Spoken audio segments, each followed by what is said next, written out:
This is an 8x9 grid containing 72 unique arrangements of monolinear geometry. To an untrained eye, these marks appear as chaotic ornamentation, but the visual density suggests a sophisticated shorthand for a complex system. These images utilize a consistent monolinear aesthetic, a uniform line weight that mimics modern professional iconography found in global design systems. This stylistic choice bridges 17th century occultism with the visual language of the 21st century digital interface. The accompanying text, "If you know, you know," explicitly withholds a translation key or legend. It acknowledges that the grid holds profound meaning while refusing to provide the entry requirements for decoding it. This omission creates an immediate sociological boundary. By stripping away the index, the system enforces a strict division between the initiated in-group and the uninitiated observer. This intentional exclusion is a pedagogical feature. It is the art of boundary maintenance, signaling that the knowledge contained within the grid is reserved for those willing to develop the symbolic literacy required to penetrate its surface. In cognitive psychology, the generation effect explains why we forget information so quickly. When data is presented with zero resistance, like a clear white paper or a spoon-fed conclusion, it evaporates from short-term memory.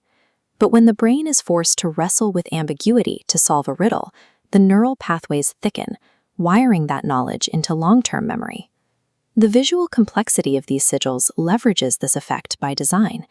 Each sigil generates cognitive friction. The dense geometric vectors intentionally slow the brain's pattern recognition software, forcing the observer to actively generate a mental model rather than passively reading. Gatekeeping the legend is a mechanical necessity. To struggle to decode the geometry is what allows the underlying logic to take root in the mind of the observer. Systematic deconstruction begins with the outermost layer of the sigil. This exploded view isolates the circular boundary from the internal lattice. In semiotic architecture, this circle is a temenos, a sacred boundary that defines the parameters of a specific conceptual reality. The circle encodes a closed system. It isolates the internal geometric data from external noise, signaling that every vector within the frame must be interpreted as a unified, coherent entity. This standardization prevents the bleeding of meaning between symbols. Each sigil remains a specific, independent professional insight, protected by its own visual container. This circular containment functions as a threshold. It alerts the observer that the internal geometry demands a highly specific frequency of focused attention. Moving inward, we find the geometric core, a dense lattice of intersecting pathways that hold the observer's gaze at the center. We can visualize this through eye tracking. Standard alphabet letters are processed automatically and without friction. However, the sigil's dense intersections cause the eye to stutter. The structural scaffolding, composed of central vertical spines and triple crossbar staves, effectively crashes our innate pattern recognition. We cannot find a familiar shape to latch onto. Because the brain cannot parse these shapes sequentially from left to right, it abandons the habits of passive reading. This engineered density acts as a cognitive filter. It ensures that the information remains inaccessible to anything less than a high-resolution, focused observation. If we zoom into the extremities of the lattice, we identify recurring terminal points that act as the rhythmic pulses of the design. These terminal inters provide a visual vocabulary. Small orbs act as visual rests. Right-angled crosses signify structural stability, and curved crescents represent receptive vessels. The eye tracks the specific trajectories of the lines connecting these anchored nodes. The speed of the curves and the abruptness of the intersections dictate a specific pace for the eye. A balanced sigil feels like a resolved chord, while elongated lines create a dissonance that pulls the eye forward. This connects directly to the musical note emojis. The line weight and curvature act as a visual score, dictating the pitch and timbre of the concept.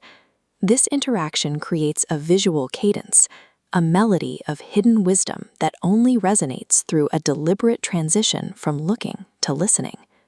This visual cadence triggers a shift in the neurobiological state of the observer. The default mode network is the part of the brain responsible for our internal monologue, day-to-day anxieties, and constant mental chatter.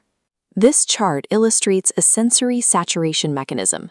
Tracking the extreme visual complexity of the sigils demands massive cortical processing power. This intense cognitive load starves the default mode network of energy, forcibly quieting the observer's internal monologue. The geometry becomes a visual anchor that allows the consciousness to bypass ego-driven interference. This biological phenomenon aligns with the meditating figure emoji. It provides the exact mechanism, deep inner stillness, required to process the information. By forcing a state of cognitive overload, the sigils short-circuit the chattering mind, inducing the absolute stillness necessary to internalize the hidden concepts. The 72 sigils function as visual mandalas, engineered to monopolize the eye and the intellect. This grid is a mirror reflecting the hidden depths of the observer's own psyche. The original emojis correspond to the steps of this transformation. The repetitive visual melody leads to the deep stillness of meditation, which eventually triggers the epiphany of the light bulb. This process surfaces the hidden wisdom, identified as the repressed facets of our own subconscious.